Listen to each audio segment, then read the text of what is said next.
Hello, everybody. I think we're actually streaming. And for once in a while, like I had zero problems Knock on starting this wood. show up today. Yeah, knock on wood, right? Oh, Um, and it's coming through too. and it's coming through. It looks that way. Yeah. Ooh, Yeah. look at that. Okay, so I'm going to shut that tab down because we don't need that. All right, so how's it Eight going? people so far. Yeah, how's Yeah, everybody we're doing? not, we're not just talking to ourselves right now, Well, so that's that's good to good. know. So, who's here? Sound off in the chat. And let us know what your week has been like and what you've been up to. Today, tonight, it's just a chat free for all, just like it says. Photo chat, video chat, open to anything, everything. I've got Oh, some things that I wanted to just blurt blab on about, out. which is the inspiration of the show to begin with. Oh, we got a good showing. Penny, Yeah. Sandy, Christopher, Vincent, Peter, Corai. Sorry if I pronounced it wrong, Yeah. which I probably did, and Mark. Yeah, hello to everybody. Penny and Sandy and Christopher, Vincent, Peter. Is it is it Corey like Corey, or is it Kuri? Oh, How do you pronounce it, Kuri? Either way, hello and welcome. I think you might be new to the show. Hello, Judy. Judy, yeah. Ooh, and Chauncey. Again, if we're I'm saying terrible it with names incorrectly, yeah, like I think that's that. Chauncey. Dehindu is here. Hello, Dehindu. I love has Hello. made it. Everybody's making it. This is fantastic. So, Mark, Steve is back from playing Warcraft. It Yeah. is Chauncey. Okay, that's great. Good to know. Yeah, feel free to correct us. I like to try to get your folks' name, get you guys' names right. Yeah, I Because sometimes have a hard enough time with my own name, so. yeah, well, with a name like Spyros, I've gone through my life with people mangling it. Um, so it's it's important to me to try to respect that in other people. It's like Korean family name. Okay, okay, alrighty. So we might be pronouncing that wrong. We apologize for that very much so. But welcome everybody. So we always like to start the show when we remember to do this. Finding out what everybody's been up to, photographically or otherwise. So if you want to share what you've been up to this week in the chat, let us know. And of course, questions are always welcome, particularly tonight since we don't actually have a specific topic. So Peter Yeah. just said, "Yeah, one day I'll get you to try to pronounce my surname." Yeah, Sojourn, there's my guess. yeah. I'm probably completely wrong. Will I am William. Will I am. Yeah. So yeah, to me it would be like Sjorgren, but I'm pretty sure there are sounds in there that I'm not making that I should be making and that I'm probably just mangling that. And Tim made it as well. Tim's here. So Mark, what have you been up to this week? You had a shoot scheduled for last Sunday, but that didn't happen, right? Yeah, yeah. On Saturday, or on Sunday, we were supposed to. Myself and our local photography group were going to get together and shoot some, so like sort of a steampunk theme with Kim, and she called me on Saturday, and basically she got sent home from work. She works at a pizzeria, and she got sent home from work because she was just dying there, and so obviously we have to call it off. But what can you do when you get sick? Right. You get sick. So the plan is for it to do it this coming Sunday. I just chatted with Kim there earlier today, and she's definitely feeling much better. So Good. that's good. That's good news. And what else photography wise? Oh, I released a new YouTube video. Yeah. That was on Monday, I think it I'm was. gonna grab the link for that and drop it in the chat. You can tell them what it was about. Yeah, yeah. So basically, what I did was I was sort of simulating doing time lapse because I've lately been playing around a little bit, very little bit with time lapse stuff. So I was quite curious as to how long I could get out of a fully charged battery, and so basically just put the camera on the tripod and just let it go at it, and I was quite surprised at how how many shots and how long it ran for off of a single battery.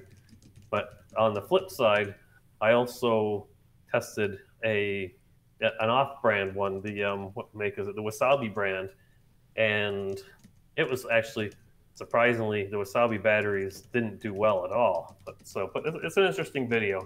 It's sort of more more for Pentax users, but it's still an interesting video to watch just to see how much of a difference you get between the brand name and the off-brand batteries.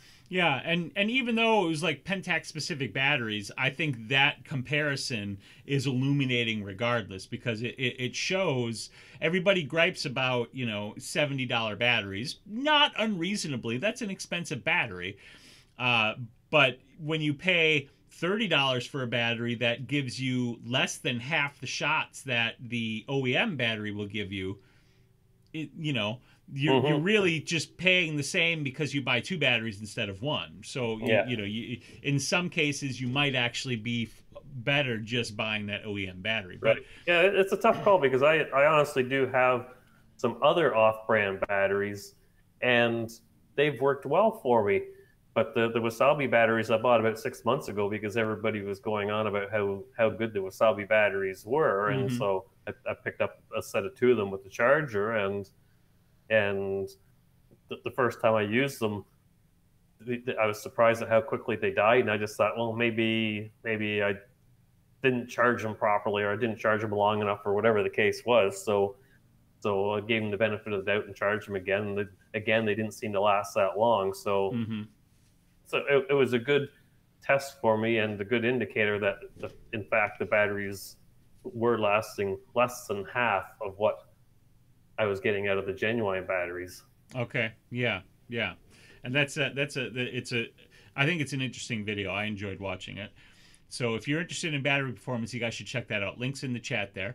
Want to say hello to Chris Bryant, who joined us, and Christopher Mohammed's here as well. So Chris said, taking a break from logistics for an upcoming humanitarian trip. That's really cool.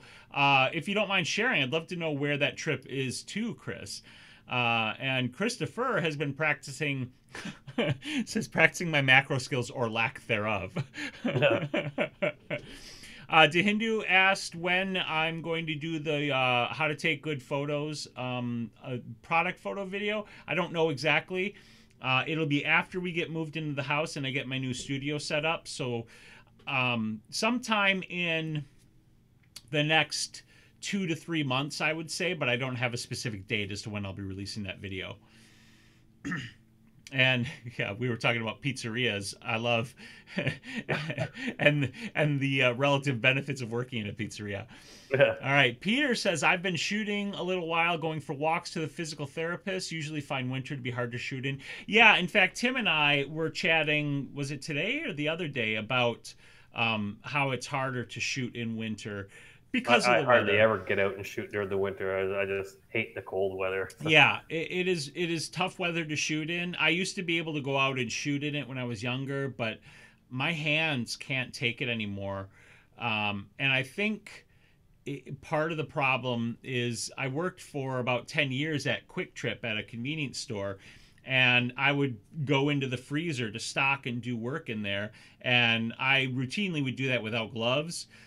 Which was probably stupid in the long run, but you know, when you're young and dumb, you do young and dumb things, and I did a young and dumb thing. One of many things that I've done that are dumb. Steve says, "Oh, Steve's got an infant photo shoot in 2 weeks. First one." That'll be fun. Or toddler. I wonder. I'd be curious if it's newborn or toddler. Either way. I'm curious.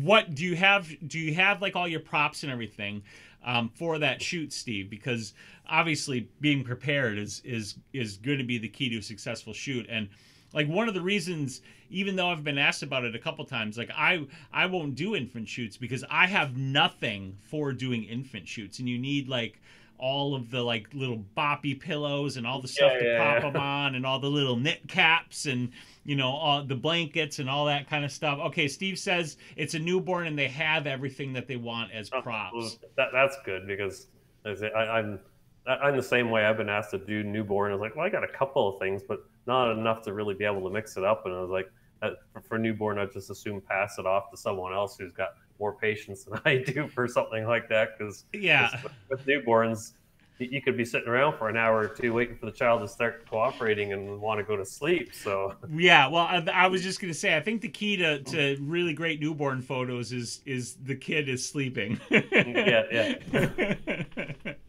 So there is that. Sandy hasn't done much. Oh, hurt my back last week. Just finally able to walk. I've been there. That sucks. I'm sure a lot of us have been in that situation, and that's no fun. I'm glad you're back up on your feet. Let's see. Eric. Hey, Eric's here. Vanessa's here. And Emmanuel's here. Hello and welcome back, guys.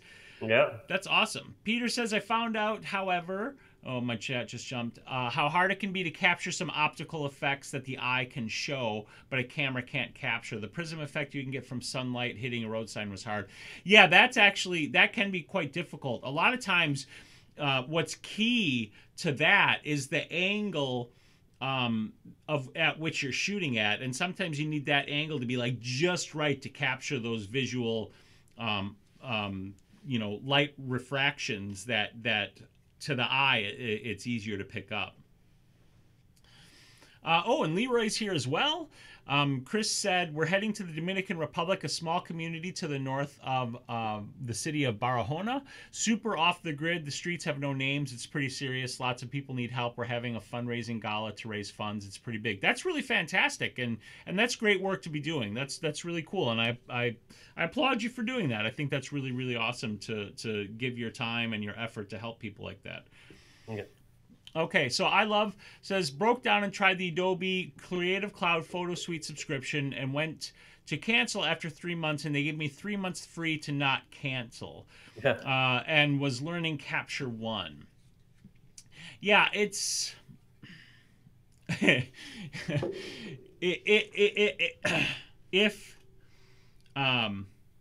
if you're brand new to something like Adobe, like Lightroom or Photoshop or something else, I totally understand your frustration. I'm actually experiencing that myself right now because I was considering. Here's a little context. This is going to sound ridiculous. The reason behind all of this is going to sound kind of ridiculous, but here's the layout. First, like umbrella sort of big view, I've kind of been wanting to learn how to edit with Adobe Premiere for a good year or so. It's nothing that's been urgent for me, but I've always kind of figured, like, there's a tiny part of fear in my brain that thinks that Apple might abandon Final Cut Pro 10 the same way they abandoned Aperture. And if you're not familiar with Aperture, Aperture was Apple's software competitor to Lightroom for managing your photos and editing and processing and sharing your RAW files. So I used to use Aperture, and when Aperture was abandoned, I switched over to Lightroom. It was Lightroom version 4 at the time, and I've been using Lightroom ever since. Now, I've been using Final Cut Pro 10 for 5 years or so. I got Final Cut Pro 10 fairly quickly after the software was launched. Not immediately, but it was shortly after that. And I was editing prior to that using iMovie. And at the time, I downloaded both. I did a comparison, and to me, Final Cut Pro 10 was a no-brainer. In terms of the intuitive nature of it, the usability, and all these sorts of things. Premiere, editing in Premiere, if you don't know what you're doing and you just open the software and you want to start editing, to me, it's kind of like running your head into a wall. Like, you can do it, but it's going to hurt, right? And so I just was like, whatever, I don't need Premiere. I got Final Cut Pro 10, and I edited it, and it's great, and I love Final Cut Pro 10. But I've always kind of wanted to learn Premiere, because if for some reason Final Cut Pro 10 gets abandoned, then I can pretty seamlessly switch over to Premiere, right? So now there's all of that, right? you got to hear me out. I started looking at Premiere in a little bit more earnest in the last week or so because as you know, we've been renovating this new house and we're planning on moving in next week. And I'm going to be in my new studio. And in my new studio, I do not plan to let the cats in there.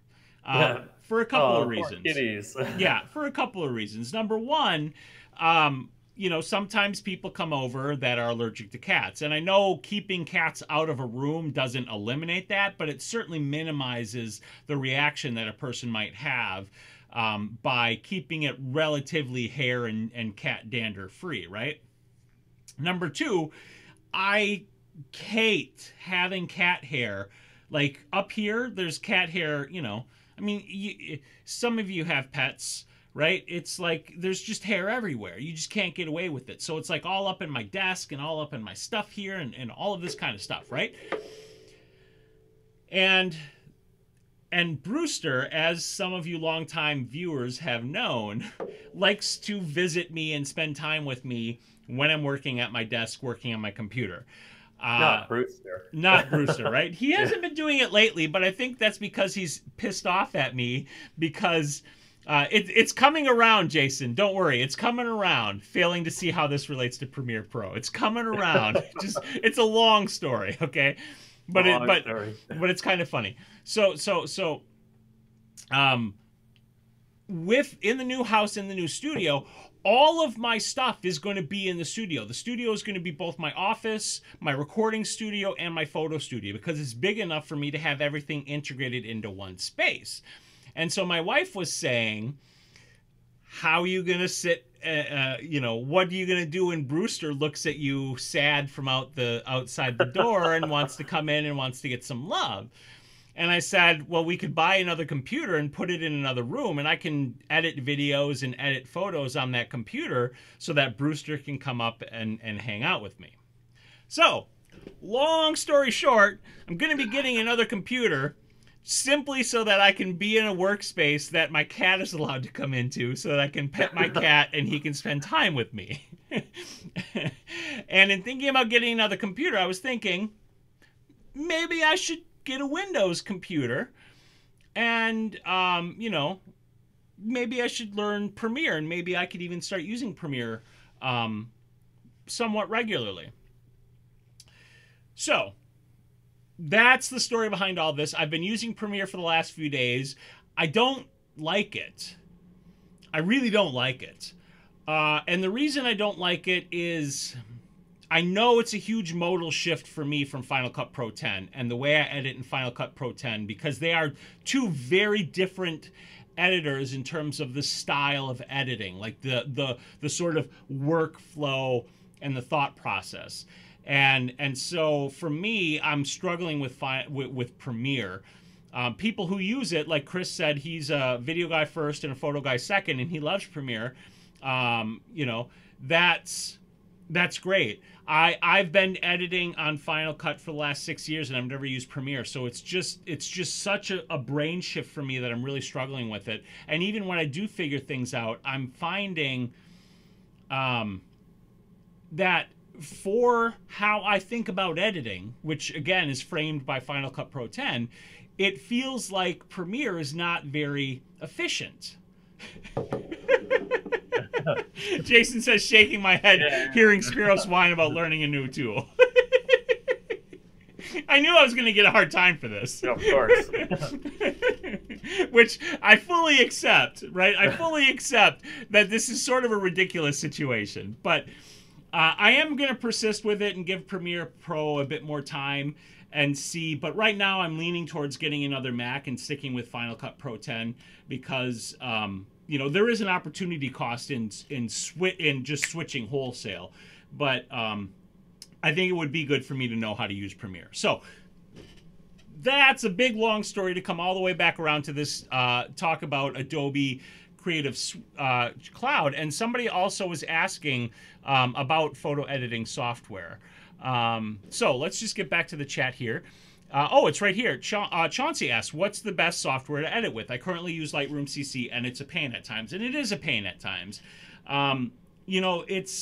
it does depend a little bit on the kind of editing that you want to do, but and I think the chat already is way ahead of me on this, but you know, Lightroom is a good tool. It is frustrating in many ways.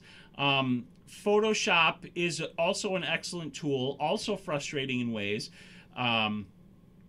And Affinity Photo is good. I'm pretty sure Vincent uses it, and a couple other people that are here use it and really swear by it as a good photo editor. The thing is, it's the type of editing that you're doing is kind of key. If you're just looking at the best software to edit your raw photos with, you know, Lightroom, Capture One.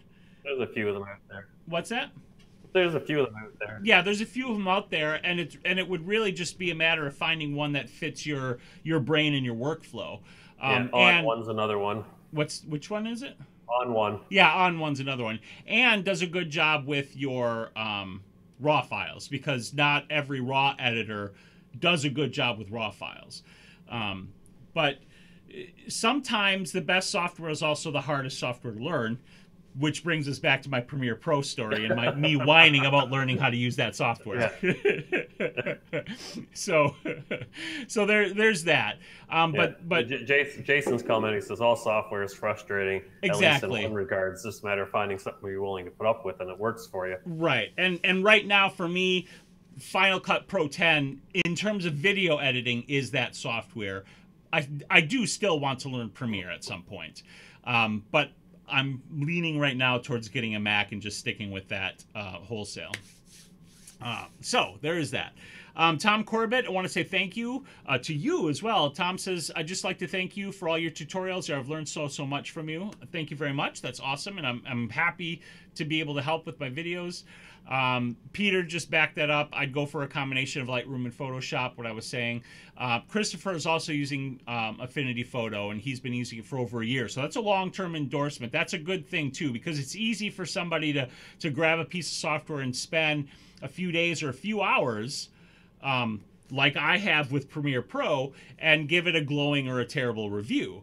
And you know, it's not fair to me to say that Premiere Pro sucks because I have not spent enough time with it. But it is fair to me to say that I am experiencing frustration learning Premiere Pro because I am. Vincent says, my new ND fader is a good buy, hardly any cast. And what is there as far as a cast can be readily fixed? There won't be a drop of falling water long exposed at 20 miles per year. That's awesome. I'm curious what brand filter it is, actually. Yeah. If you don't mind, Vincent, linking up that filter in the chat for us, that would be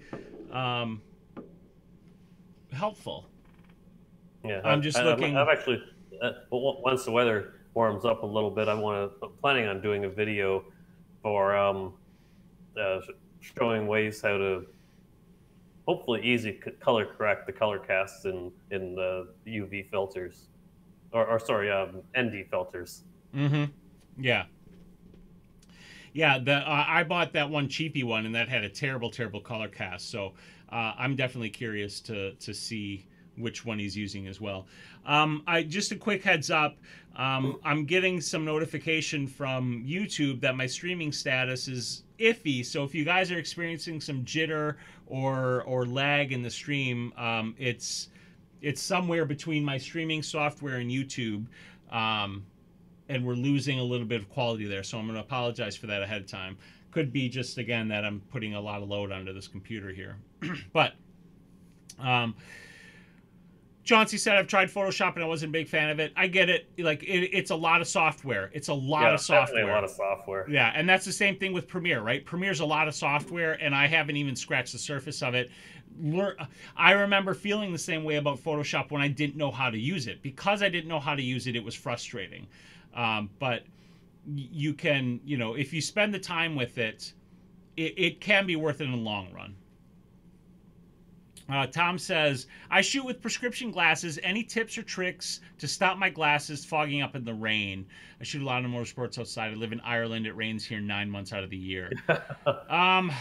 You can get special coatings, I think, for glass that helps Yes. with that, but I don't know what it's called, and I've never used it, so I can't say for sure. But Yeah, it would be. I know I've seen it before. Look at and I'm not sure if like Zenny Optical is available in Ireland, but Zenny Optical is one of those online glasses companies that gets you glasses for like really cheap.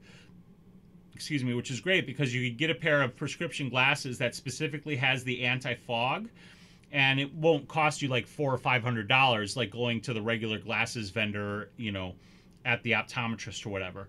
And that, I would say, would be your best bet, because outside of that, the only thing you can do is like literally have something blowing hot air onto your glasses to keep them from fogging up, and that would be impractical. You'd look a little crazy with this big apparatus with like little heaters blowing hot air onto your glasses. So there is that. Premiere Pro is good, but the curve is idiosyncratic, not as clunky as Photoshop, but formed by a committee all the same, so you have to pull tools apart that you never... Yeah. That makes sense. I can see that in the layout and the design of Premiere Pro. You got something ringing there? Yeah, my phone's beside me and it was ringing. Oh, okay. I just want to make sure it wasn't something I had to try to find. No, it wasn't you. Jesus, or Jesus, depending upon who's here in the chat, asks if we are full-time photographers, Mark, and you and me. And I'm not. Well, I'm not You're probably more so than I am, but right. I do this full-time, but I actually don't make money from the photography that I do. My full-time job is making YouTube videos and educating people about photography. I generally don't charge for the photography work that I do, because for me that's like the fun time stuff, and that's the creative outlet of it. And I made that choice years ago that I wasn't going to pursue photography as a business in that way, where I sell my photography services for money. So it is, the answer for me is kind of yes and no. I do also have a part-time job at a museum, but my full-time job is this here. And Mark, can you go hold ahead. on 1 second? Oh yeah, I'll just keep going then. Emmanuel says, try the Surface Book. I kind of wanted to look at a Surface Book, but if I do go with a PC, I'm going to build something. Kind of a monster, honestly. Part-time for... Oh, you answered it in the chat. All right, I'm just getting caught up on the chat here, folks. How does one go about shooting at the next Olympics? Brendan, that's a pretty interesting question, actually. I mean, I think... Oh, Minisla, I didn't realize you were here. Hey, I'm like bouncing back and forth between the current chat and the behind chat that I'm trying to read and keep up with. So I didn't see that you had joined. Welcome. I honestly don't know. Like if you're going as a spectator, I don't even know if you're allowed to bring a camera as a spectator in there. But if you wanted to be able to shoot the Olympics at the next Olympics, like as a press photographer or something along those lines, I don't even know. I would start by going to like the Olympic Committee website or something like that and trying to figure it out. Yeah, I don't think they'd let just anybody in there. I wouldn't think. I think you had to be with some big, like Reuters or something like that. Right. To be able to shoot there. So I think there's probably a pretty steep barrier of entry. I love said no pro cameras at the Olympics, which doesn't surprise me. The Olympics, they're pretty stern about protecting their intellectual property and their imagery, which I totally understand and respect. Leroy says, if I thought my wife would fall for that story, I would lock my dog out of my den. That's pretty funny. Yeah, I was honestly half joking when I said we could buy another computer and I could edit in one of the other rooms. And I mean, my wife wasn't opposed to the idea and was suggesting it as, she agreed with it as a solution. So I am going to get something. I'm just not sure what yet. Hindu wants to know, I don't have any. Do you have a 14-year-old kid? I don't have any kids. Mark, you've got some kids. I actually answered that in the chat too. Oh, okay, good, good, good. All right, so let me get caught up here. Ministless says Lightroom is a pain. Yeah, On One had really bad renderings. That's what I found as well. Whereas Clifford says he went with On One, which that's fine. If it works for you, that's great. Jesus just got Adobe Premiere as well. We can learn together. That's there we go. We'll have like a buddy learning system. Oh, you throw me in there too because I'm still fairly new to it, but Yeah. that's basically what I've been using for my editing is Premiere. Yeah, one of the things I should say too is and I did this on purpose because I wanted to see like where things were beyond the surface for Premiere Pro. I didn't just go with a very basic edit, which would be like just a recording of me that I'm just gonna string some clips together from. Instead, I am trying to edit a video in there that requires a little bit of extra editing because I have multiple video sources and I want to be layering those on top of each other to show like different screens and different things. I have audio that I have to synchronize and things like that. And syncing the audio is actually pretty easy. I did find that, yeah. The audio syncing was pretty easy, but some of the other stuff I've been finding a little bit difficult. Like I spent probably 15 minutes trying to find the crop tool because every video I was watching and every tutorial I went to that said, you know, you go to the effects tab and then you search for the crop tool. And I was like, okay, that's easy. Like that's great. And then I would go to the effects tab and there was no freaking search box. Well, apparently the search box is moved like all the way over to the right side of the screen. So I'm sitting here, I'm not looking at the play window because my play window's over there, right?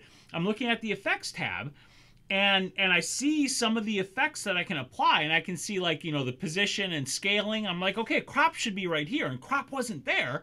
So I'm like, where is crop? Yeah. And Jason says, can't tell this topic is a sore point. Right. And then I was doing something and I looked like right and I'm like, oh, there's the search right there on the other side of my stupid screen. So then I found the crop. I feel like a dork talking about this. Oh, Manuel's got a good question. He is asking what your favorite print lab is. So, Mark, I don't know if you shared yours in the chat already. No, but no, I didn't. Go ahead and share yours, and everybody else too. Like, share your favorite print lab that you work with. This would be a good sort of round of information that we could all pick through.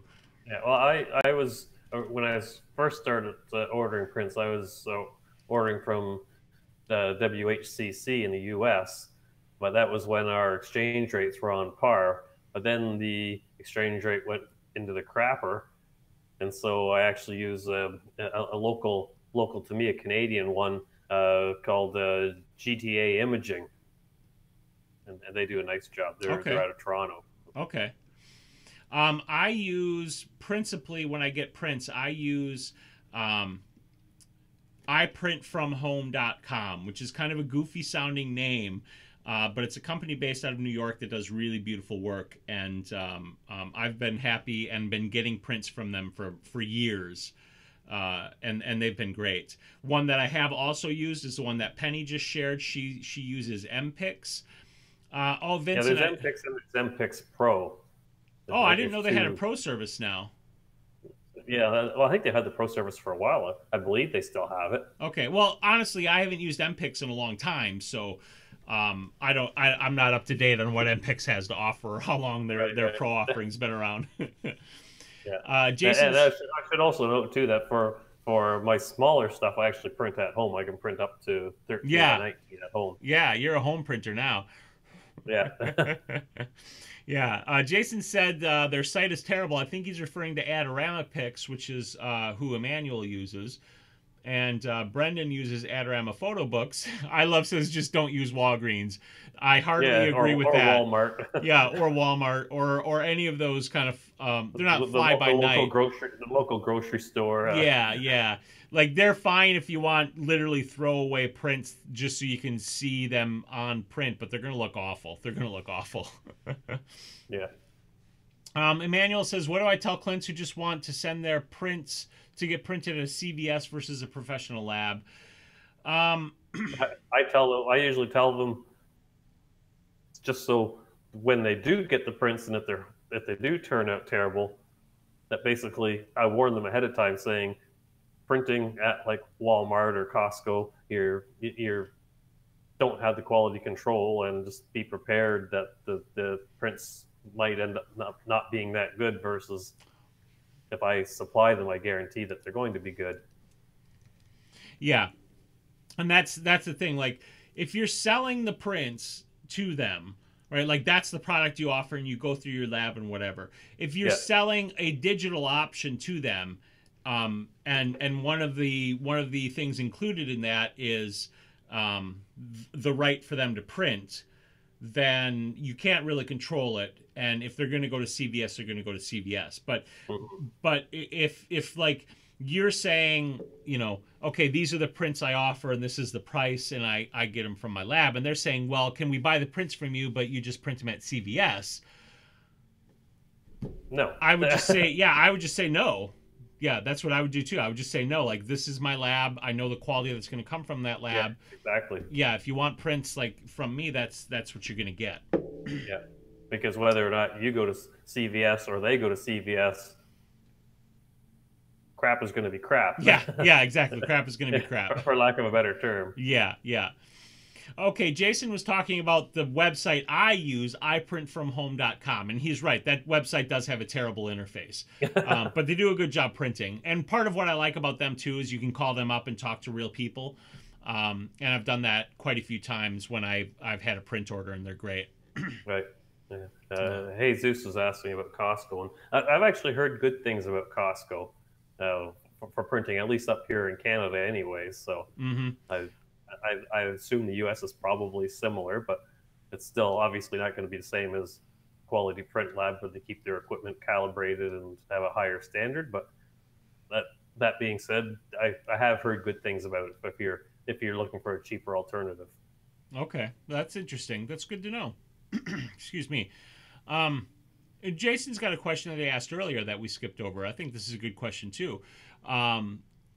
What do you both do to find inspiration for photos, especially in your own town or your own city? Mark, why don't you go ahead? It's funny. I was actually thinking about that just on my way home from work tonight. Actually, not so much the inspiration, but more I was kind of thinking of a potential video of I guess you're at home. What sort of stuff can you find within a 10-minute drive from your home? And basically sort of doing sort of a video showing different potential shoots that I can find from 10 minutes from my home, and how other people taking a little bit of time and exploring around could potentially find the same sort of thing. But as for actual inspiration, during the winter, I have a hard time with that. It's, like I said, I just don't like winter, and I like shooting in the studio. But that being said, I prefer shooting outdoors, and I know you can get some beautiful stuff during the winter, especially if it's snowing. You got the big fluffy snowflakes, but I just hate the cold so much. So during the winter, it's difficult for me to get inspired. But as soon as that warm weather shows up, then that's all the inspiration I need right there. Yeah, and for me, what I would say is, this is going to seem counterintuitive, but keep going to the same place over and over again, or the same places. And the reason I say that is, I had my this experience back when I got started in photography, and this is when I was still learning. I still really had no idea what I was doing. Not that I have any idea what I'm doing now, but I worked a mail route. I was a mail carrier, and I took my camera with me to work every single day. And so I was going along this same route, seeing the exact same stuff every single day. And in doing that, I learned how to see photo opportunities basically anywhere. Because if you're looking at the same thing over and over again, one of two things is going to happen. You're either going to train your brain to ignore it, which is what we don't want to happen, But if you're constantly looking for photo opportunities, then you're going to train your brain to always look for and find the interesting opportunity, no matter what the scene is that you're actually in.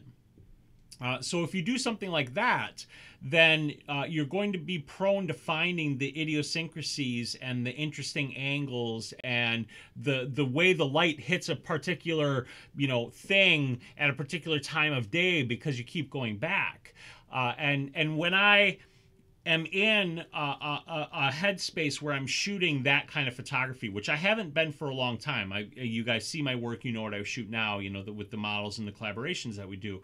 And so I don't look for inspiration in that way now, because I don't really shoot that kind of thing. But if I was in that headspace to shoot that kind of stuff, what I would be doing is going out over and over again to the same places over and over again at different times, and shooting the same stuff until I find the things that interest and inspire me. Yeah. What I'll do sometimes, it's not really inspiration, but some people might find it inspiring to do, is sometimes, same idea, if you go to a location that you visit regularly, is instead of just sort of having your camera bag with all your lenses in there, is just pick a specific lens and just shoot for that. So go in there one time with a macro, so you're only looking for certain things, or a telephoto, and basically, so therefore you're limited to what you can shoot, and it sort of makes you think differently as to how you see things, because you're not just seeing things like, okay, this might look good telephoto, and it can start your creative juices thinking or going, because then you have to sort of think outside the box, because you're obviously going to get a different view with a telephoto lens versus a wide lens. So yep, yeah, I'll do that sometimes. I'll go out and it's like, okay, I'm just going to take just this one lens and limit myself, and it's even better if it's a prime lens. Yeah, because that highly limits you, and it forces you to work around that limitation. Yeah, absolutely. That's good stuff. Alrighty. So Tom says, this is from earlier, but Tom says, put the same RAW file into Capture One and any Adobe product, and then take the screenshot of both. Big difference. Capture One is miles ahead. I didn't find that when I was testing Capture One against the same photo in Lightroom, but I'm not saying there isn't a difference. I'm just saying I didn't see one significant enough to make me want to start using Capture One. I know some photographers swear by Capture One as a far superior RAW editor, and that's great. Okay, Mark, speaking of RAW editors, Mark says, I saw a software program called Luminar, which is by a company that's now called Skylum. It used to be the company MacFun. And I've used Luminar, and it actually is pretty easy to learn, which is what Mark said. It's a pretty solid alternative to Lightroom. The one thing that it does not currently have, but is coming, is what's called a DAM, the Digital Asset Manager.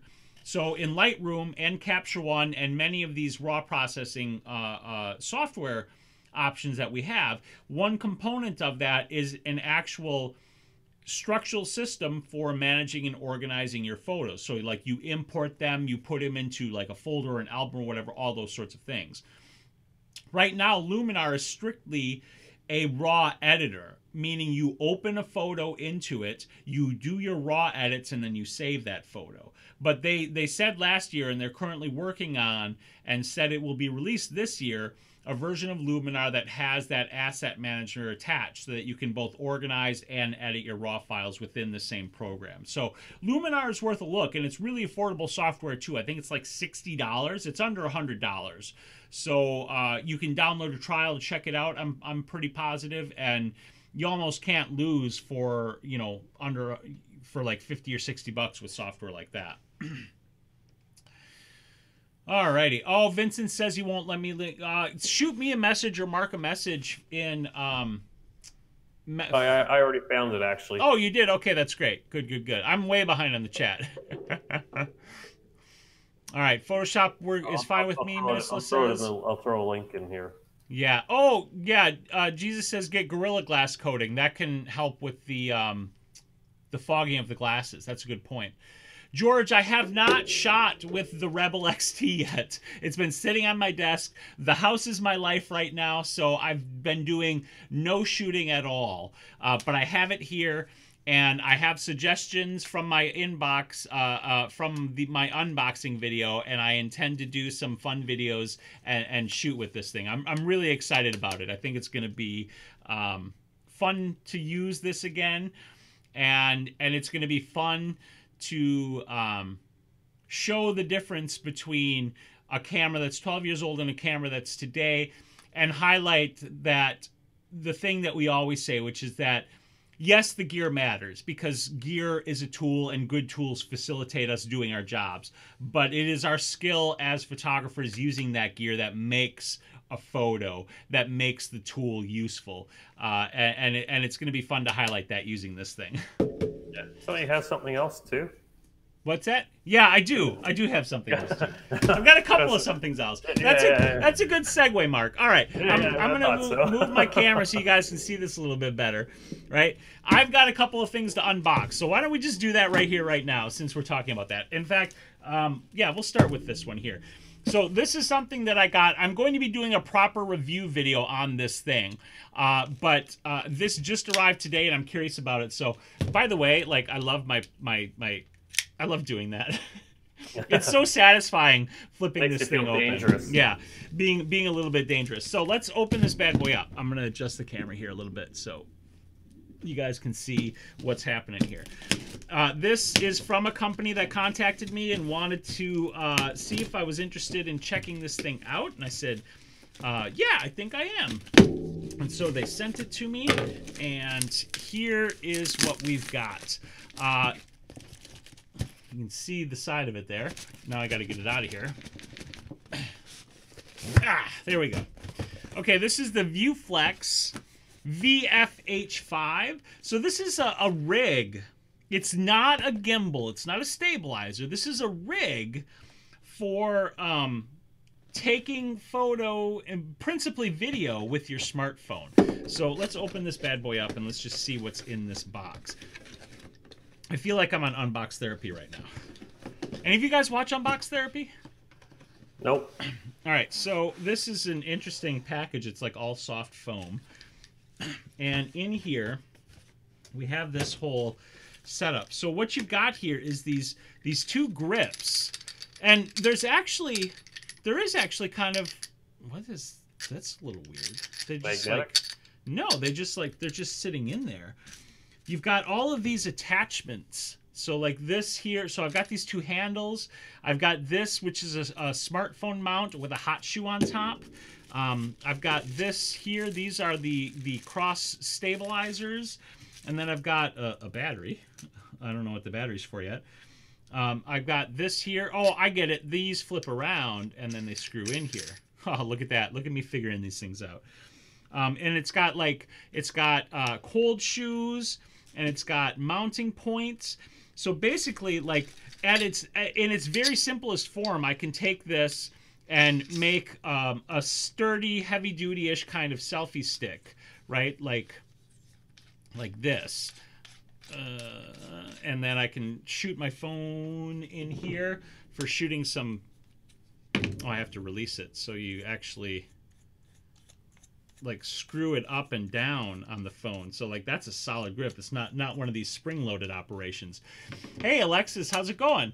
And I saw Positivity is here. Hello, Positivity. Hey Lena, how's it going? Anyway, okay, it's taking me forever to roll this up. But anyway, I can do this. I can slam my phone in here. And then I love that this is a hot shoe on top. And you could mount a microphone up there. I could mount a light up there. And then there's the double grip, so I could have like several things. Anyway, this is something I'll be reviewing at some point. Now I got to get my phone out of here. In the nearish future. In the short term, I'll say that this is nice, and like these things are solid. They're well built, which is pretty cool. So look for a review on this coming sometime in the future. So that's one box. Let me put things in spots and stuff. And my cat Brewster is probably going to show up now and start chewing on that. Right. I got another box. This one's from Amazon. And let's open this bad boy. I feel like I need to close just to do this again. We'll do it one more time. I just love doing that. Vanessa, I have the iPhone 7 Plus. That is the phone that I have. Chat, so now I don't have to. Okay, yeah. Now, it is orange because I have a D-brand skin on the back. And I have a D-brand skin on the back because my iPhone 7 Plus is bent, which I'm not very thrilled about. Principally because, A, Apple wants $349 to fix my bent phone, which bent, it was just in my pocket, and I don't wear skinny jeans. I don't do crazy things, right? You don't have a big butt. Well, I mean, I do have a big butt, but, at any rate, I got the skin because it has sharp edges now because the chassis is separated where it was bent. And because they want $349 to fix it, I was like, I ain't paying that. I caulked my phone to give it some water sealing integrity again. I'm sure it's not very good, but I still... Put it in your pocket the other way around and sit on it again and straighten right, it out. It'll bend it back. Okay, so check this out. I have 1, 2, 3 of these, which means I'll be doing some giveaways in the near-ish future. So check this out. Let's see what we got in here. So this is Zaso Global Trading. I've worked with them before. If you guys have followed my videos, I have done review videos of one of their previous lens kits. So I'm going to set those other two aside and let's open this up. This is a smartphone lens kit. Now, I kind of stopped doing smartphone lens kit reviews because they were getting pretty samey because they're all kind of like, you know... Same coop, different pile? Yeah, basically. And that's not to say that... More or less all the same quality. Right. That's exactly it, right? But the reason I agreed to review this one is because of a particular item that's in here. So let's get all this stuff out of here. And this is the one that I'm interested in right here in this little box. I constantly see them and have always been curious about the smartphone telephoto. So here I have, as part of this kit, 70 to 200. yeah, my 70 to 200 f2.8 for my smartphone. Not really. The field, it says, is 9 degrees, a 9-degree field of view.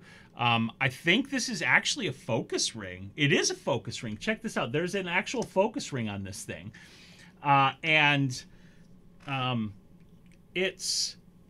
I've always thought, gosh, these things must be terrible. But now I have the opportunity to test one. So not only am I going to be testing this and just testing these in general, I will be giving away some of these kits in the future. Even if they're crap? Yeah, I mean, even if they're crap, because I'm sure it's not all going to be crap. Like, their wide-angle lenses are nice. And so I'm sure this will be useful to somebody. And it comes with this... handy little tripod here, which I always thought was kind of nice. It's a little collapsible. You can bring it out and use it as a tripod, and you can also flip it around and like use it as like a grip, you know, to like vlog or whatever. So look for this stuff coming up on my channel. Oh, by the way, these things always show up in these smartphone kits, and these are garbage. But anyway. That's what I've got in my boxes. So that was kind of fun. What do you guys think? Should I send an application to Unbox Therapy and see if I can replace Lou on the show? Do any of you guys watch Unbox? I know I asked that, but I didn't see in the chat what you guys said. So let's get that out of the way. All right, let's go. Let's see what's going on here. Thinking about getting, Sandy says, the Olympus Pen EPL8 with the 14-42 for street photography this summer. Is it any good? And what is 14-42 on a micro 4/3? Okay, so first, crop factor is... I should fix my camera so you guys aren't looking at my desk anymore. Crop factor is a 2x, which means 14-48 is field of view equivalent to a 28 to 84 millimeter lens Sort of like a 24-70. Roughly speaking, yeah. Yeah, Yeah. exactly. Is it any good? Yeah, Olympus makes good cameras. So you'll get good image quality out of it. Of that, I have no doubt. Control-wise, I'm not 100% sure. Let me just pull up the PL8 real quick in a browser window so I can take a gander at it. EPL8. And I know they just announced the EPL9, so there should be a nice price drop on it. I just want to see some body pictures so I can see what the controls look like on there. Here we go. Images. These are all front. Here we go. Here's a top view. That's a terrible picture. I mean, this one looks like it's, here we go, geared a little bit more towards the, geared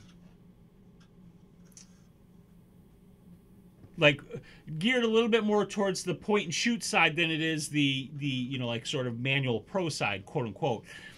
Which isn't to say it's a bad camera, but it is to say it looks like it has a simplified control set, which means depending upon how you shoot your street, that could be really great. Like, I'm sure aperture priority is a pretty great experience on there, but shooting in manual might not be that great because of having to potentially find and or hit buttons or go into the menu to change some settings. So just be aware of that and looking at that. If you're looking to shoot street, generally speaking, you're looking to something that you can work with fast. Because, you know, things change pretty quick on the street, so to speak. And this may or may not allow for that kind of shooting and the speed that you might be looking for. I think Brewster is up here, and I don't know what he's playing with. I'm sure it's something I probably don't want him to play with, though. I'm just going to put this in. Our internet connection. Yeah, right. What's this button do on the side of the rotor? Yeah. Click. Bye, everybody. Alrighty. Yeah, he's up here somewhere, but like he keeps running away. He might be in the closet behind me, like right back over here in that corner somewhere. So on Steve Watches Unbox. Yeah, so Steve, how do I do as a Lou? Yeah. Tell me, give me an unbox therapy review of my unboxing. All right, I need to catch up. I'm just seeing if we have any questions that we haven't answered yet here. Oh,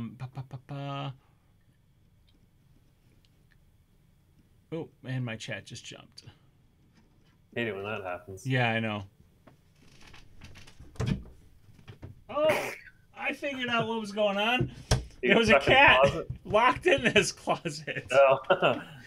I shut it when we do the show. Otherwise, it's open all the time. I didn't realize there was a cat in there.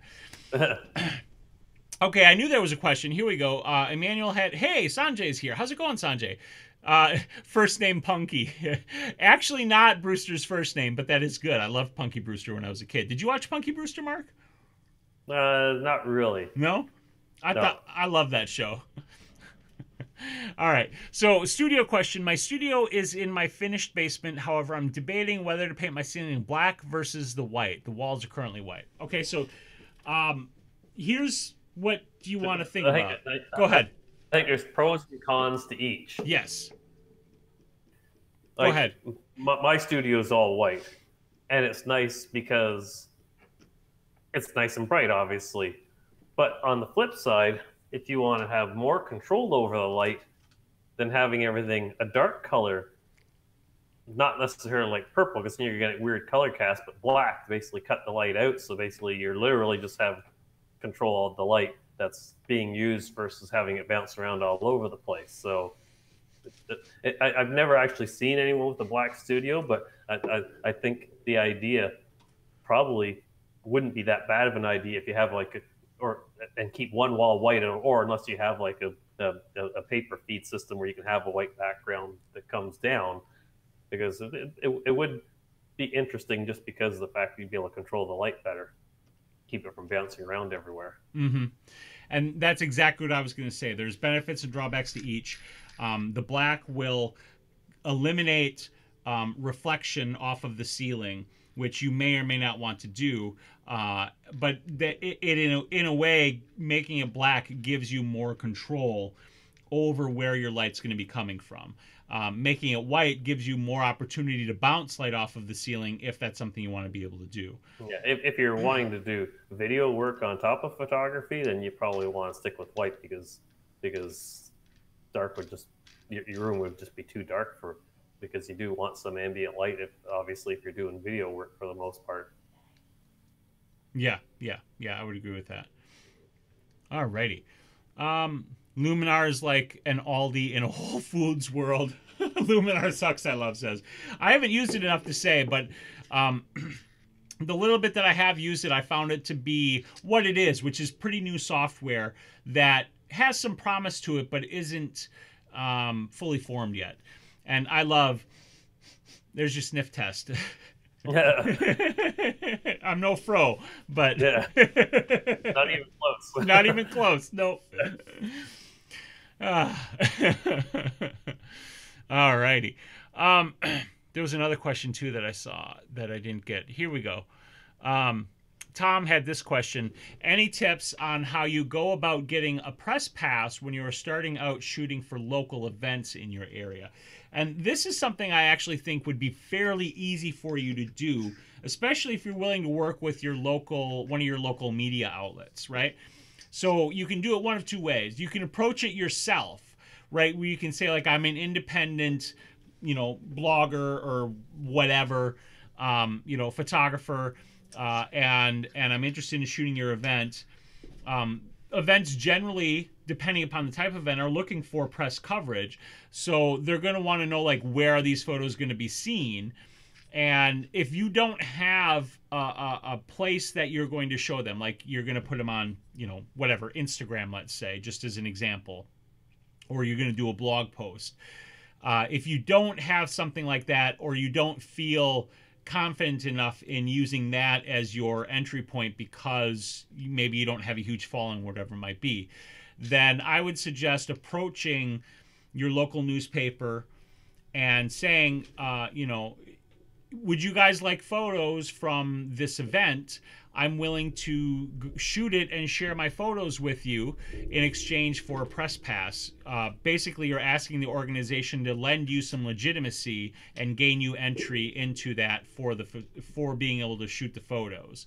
Yeah, I shot a few, I wouldn't say small concerts, but I wouldn't say big concerts. They're like the average size ones. And the way I got into that is I know a guy who's in a small local band, and he actually was opening, and so basically he knew as a photographer, and he asked me if I'd be interested, and he got hold of the company who's organizing the show, and he asked them, and they basically said, as long as you're willing to share the photos with us, so no issues. Mm-hmm. And if you don't want to work with the local newspaper or whatever, like, that's a good way to approach it. Just say, I'd love to shoot this event. I'll share the photos with you if you give me access. And that might be all you have to do. And then you'll be all right. We've got some questions about lighting and about Godox. So let's get to that. Sanjay says, I use speedlights and soft umbrellas for studio shoots, but some of my friends recommend the Godox lights. They are expensive, so do you think Godox can give you much better quality? The easy answer to that is no.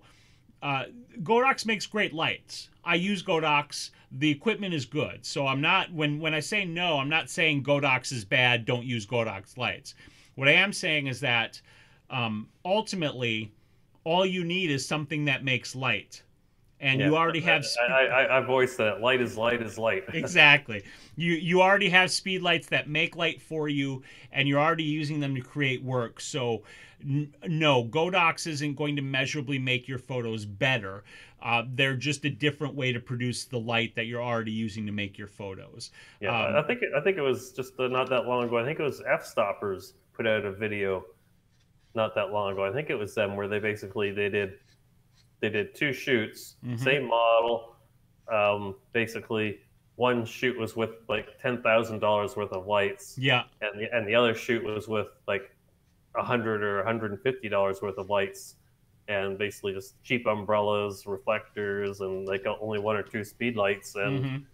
and for the most part, the images were virtually the same. Right, right. And one of the things I intend to do is, um, I intend to do a photo shoot with my Rebel XT, my new old SLR, New and, old stock. and with the cheapest trigger that you can get, which is one that I already have, which is the $15 newer I don't New I Year. yeah, that trigger set, which is a very basic but functioning trigger set, and the cheapest speed lights you can get, which are the there's a variety of brands, Godox, Amazon Basics, and there's another one I can't remember. But I have three of those speed lights. All of those speed lights cost in the neighborhood of $30. And I'm going to do a photo shoot with that equipment. Again, just to make that point, that you can do it with the cheapest of stuff if you know how to use that stuff. It's about how you use it, not what it is. What it is facilitates your ability to use it, provided you understand how to use it. So Yeah, and it's nice to have all the newest and fanciest yeah, gear and the expensive lights and everything, but it's of course, depending on what you're doing, is it absolutely needed? Most of the time, no, but sometimes maybe if you're shooting a wedding in a dark area, then yes, you need fast glass. But if you're doing studio work or if you're outside just playing around, absolutely not. yeah, yeah. Real quick, back to the ceiling. Vincent made a really excellent point about the ceiling. If you're painting it black, you need to make sure it's a matte, non-reflective black. Yeah, that's definitely a good point. Yeah, because while the black absorbs light, the reflectance of the actual paint as a reflective material is still going to introduce some reflectance if it has that property. So that's something that you definitely want to be aware of if you decide to go with black. I personally would go with white. I would agree. Yeah, I think that's probably easier to work with in the long run. You can always flag the lights that are bouncing off the ceiling if you need to and block that individually. I think white probably is a better choice. Oh, Alexis is here too. Hey, how's it going? Alrighty. She's been here for a while. Yeah, I know. Like I'm just way behind on the chat. Jason says, yeah, exactly. I think it would be a good idea to do a compare and contrast of old photos and new ones to show how little the gear matters. I intend to do that. In fact, one of the things I intend to do is, again, I'm going to do a photo shoot with this camera, and then I'll take the exact same photo with this camera and with my current camera, like my current main camera, which is the Olympus OMD EM5 Mark II, and compare those photos and do a video comparing them just to say, like, this is the difference. When I do that, the one thing I'll probably do... Go ahead, Mark.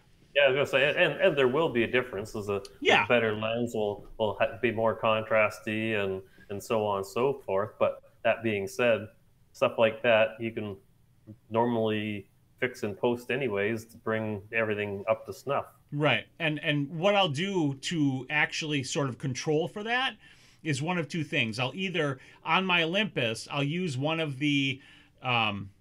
kit lenses that I have for my Micro Four Thirds cameras. It actually would be a Panasonic lens, but it would be a kit lens so that it's kit lens to kit lens. Or I do have a 50mm f1.8 lens, and then I could use my Olympus 12-40 because both of those are higher quality lenses. And then I would just frame the 12-40 to match the 50mm. That way, like, lens quality is roughly equivalent as well to help again, control for that and try to show what does and doesn't make a difference and make it something that we can see. Where you see the biggest difference is if you start pixel peeping. Yeah, and I am going to do pixel peeping for the sake of the discussion, but you guys know, we've talked about this in the past. Like, pixel peeping is fine, if it's something you want to do and you want to really dig into your image, but by and large, it's not something that's particularly useful in judging image quality because that's not how you look at and appreciate a photo. Yeah. Alrighty. My chat is all over the place. Yeah. No, it's I like think for just the showing most me the part, I same think thing you're over and caught over up, again. I think. Yeah. No, this is weird. Like the one I use two chats. It's the photographer, not the equipment, that makes the magic. Yes, it's absolutely right. See, okay, Tom said that was the f-stoppers that did that video you were talking Yeah, about, yeah, I Mark. saw that. Yeah. Okay, I know there were some other questions about the Godox, so I'm just going to back up and try to find that because somebody else was asking. Here we go. Tom asked specifically, what do you think about the Godox flashes like the 860 as an alternative to the brand ones like the SB910, etc.? Tom shoots Nikon, and they have dropped the ball with the SB5000 and the 910, and so on. And I 100% endorse the Godox, and that's not paid. I bought my Godox gear. You wish. Yeah, right. No, I'll take sponsorship money, and I'll disclose it if I do. But this is purely my good experience using Godox equipment. It's been fantastic so far. They make really quality stuff. I think Vanessa pointed out the fact that, yeah, it's right there.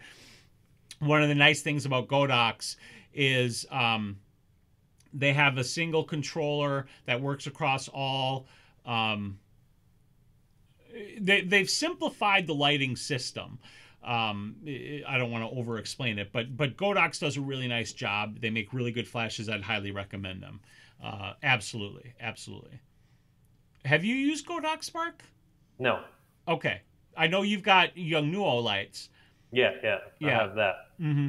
And here's the interesting thing. I at once upon a time, I actually thought if I ever revamped my flash system, I would go entirely with the Yongnuo stuff. But they kind of dropped the ball, honestly, because they were poised they were in the position to do what Godox did. And they were actually moving in that direction because they have they have the YN564 flash units and 3s that have the receivers built in. What's the controller you have, Mark? 560TX. Yeah, that 560TX, which is an on-camera controller that allows you to wirelessly change the power outputs and control those flashes. But then Godox just blew them out of the water in terms of the offerings that they make and the simplification of their system. One of the things that Yongnuo kind of stumbled with was they have their trigger and receiver system is confusing. They have like all these different versions. They have RF like 601, 602, 602.2, 603s, 603.2s, 603.2N. Different. Yeah, there's all and not everything actually works together perfectly. So that's where Yongnuo sort of dropped the ball a little bit. They make good stuff. Don't get me wrong. Yongnuo is good too, a good option too. But I actually would prefer, as I did with my wallet, Godox over Yongnuo. Well, the Godox was more money, though, was it not? It is. I mean, depending, right? Like if you're looking at the AD200. Which is their 200-watt second. That's what I bought. Those, yes, because that's a $300 light. And for the price, it's a fabulous light. But their speed lights are on par in terms of pricing, and their triggers are on par in terms of pricing with the Yongnuo stuff. So if you're looking like speed light to speed light, triggers to triggers, that stuff is in the exact same ballpark in terms of price as Yongnuo is. Gotcha. Yeah. Let's see. Oh, Chris said press passes are easy to fake. There are websites to help create a professional looking and feeling badges. No events will deny. That's a really good point. You could just fake a press pass. Worst thing that's going to happen is they're going to say, no, I don't think so, and turn you away. Yeah, that's true. Yeah, I don't think it's illegal to pretend to be press. It would be another thing if you were pretending to be a cop. Yeah. Don't do that. Yeah, we're not endorsing that. No, not at all. Okay, Vincent makes a good point to Pixel Peeping. Says it is designed to both drive you mad and get you out to Photoshops to buy the new gear. Yeah, that's true. Absolutely, 100%. Flashpoint lights are great. Actually, Emmanuel, Flashpoint lights are Godox lights. Adorama buys the Godox, rebadges them, and sells them. So Flashpoint and Godox are actually the exact same thing, and they're actually interchangeable. So like if you have a Godox trigger, you can trigger Flashpoint lights because it's the same stuff. Tom says, my luck, if I faked a press pass, I'd get thrown out. Yeah, we don't want that to happen. We definitely don't want that to happen. And that's not the only company, Emmanuel, that rebadges the Godox. There's actually a number of companies. I think Cheetah is a company that rebadges Godox. And then over in the UK, I think there's a couple of companies that rebadge as well. Ooh. So there's a lot of companies, there's a number of companies, I should say, that are rebadging Godox and selling it as like the house brand, which I think is great because it's, you know, it's again, it's a consistent system across that, even across the badging, which is really, really cool. Yeah. Steve says New Era does the same thing. Oh, they do? I didn't realize that. Okay, that's very cool. Very, very cool. All right. At least I think that's what he's talking about anyways. Mm-hmm. Either that or else they fake press passes, one of the two. Yeah, New Year's faking press passes. Yeah. That's good. All right. Here's another topic that Steve says I'll stick with my Flashpoint. Yeah. And here's one thing that some people have pointed out that can be an advantage to going with something like Flashpoint over just buying the Godox itself. I bought the Godox from Amazon. I do most of my shopping on Amazon. I didn't even think about like buying Flashpoint or whatever. But some people have said you're better off buying like a Flashpoint because then you're working with Adorama and Adorama is warrantying it rather than having to work directly with Godox to work with a warranty. So that's something to consider if you're thinking about Godox. It might be better to buy a rebadged to get that warranty security or easier warranty service. Hello, hey IME. You'd have a Buick. That's nice. I love says like taking a Buick and putting a Cadillac wreath on it. Nice. Okay, so I wanted to get an opinion from everybody about this particular topic here. This is something that Mark and I were chatting about briefly before the show started, and if you've been following like photography news in general, you've probably seen some of this. There was a writer, it was an article on F-Stoppers that talked about this particular photographer's experience with the website Unsplash. And if you're not familiar with Unsplash, it is a photography website that encourages photographers to upload high-quality, high-resolution, unwatermarked images to give them away as free stock photography. So if you go to unsplash.com right now, you can search it. It is a stock photography website. And you can find lots of very high quality, very beautiful images that you can legitimately, legally download and use for free in any way, shape, or form, commercial or non-commercial projects. And this photographer was saying that he's had a good experience on Unsplash. He's uploaded a bunch of photos. There's been a lot of views on those photos. Those views have translated into clients contacting him because of Unsplash and hiring him for jobs. And generally speaking, it was a positive presentation of Unsplash as an option that photographers might want to consider. And I was honestly shocked at the backlash from that article. And how people are reacting to Unsplash. And this is one of those things that is also interesting because Unsplash has been around for a while. Like it's a newer website, but it is not a brand new site. Like it's been around for a while. It's got, you know, it's fairly well established. Right? And like first personally I saw people on Facebook, photographers that I'm friends with, like trashing Unsplash and photographers that contribute, basically saying like if you contribute photos to Unsplash, like you're degrading and devaluing photography and that's stupid and you shouldn't do that and blah blah blah, something like that. You got a 404 on Unsplash. That's interesting. Yeah. Open for me. Yeah, and the the response got even bigger because Zach, and I never know how to say his last name, Zacharias or Zach Arias, however you say his last name, he came out also very vehemently against Unsplash, and he's done like 2 or 3 videos. I don't know what he said because I haven't watched any of his videos, but I know his opinion was Unsplash bad, basically. Yeah. That's a radical simplification, but that was basically his message. And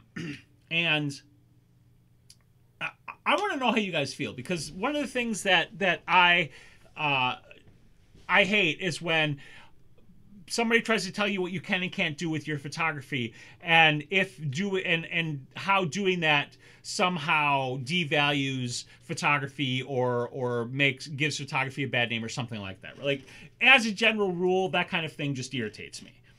Like if you don't want to use Unsplash, that's fine. Don't use Unsplash, but don't tell me I can't use it. Right. So there's that. But what I would like to know from all of you is just based on your understanding of what Unsplash is, a free stock photography websites that we as photographers can choose to upload to, that anybody could use. As an example, like Vogue, the magazine, could take an image or a number of images and do a photo spread in their magazine with it. An advertiser like Coca-Cola, let's say, could go to Unsplash, take a photo, and use it in an advertising campaign legally, and you would get no compensation for that because you put your image on Unsplash. So no compensation, no credit, no nothing. Right, no compensation, no credit, nothing. Right, so that is a possibility of happening. But also, what could happen is lots of people might go there and see your work, like happened with this photographer that wrote the article on F-stoppers, and potential clients might reach out to you and hire you because they like your photos and they want something specific from you, right? So let's hear what you guys think in the chat. And while we're waiting for those comments, Emmanuel asked what we think about the Peter Lick moon photo, if it's real or if it's fake. What do you think, Mark? Have you seen that? You've seen that, right? I did see it. I didn't study it closely, but that being said, I did see it, and I could see that it could be fake. But on the flip side, with a long lens, you could easily, if the conditions were right, you could do it. But the only reason I question whether it's fake or not is because if it is real, he got lucky because the lighting happened to be just right. Everything fell into place, and the clouds were in a nice, pleasing position. It just, all that to me just seems a little bit too coincidental.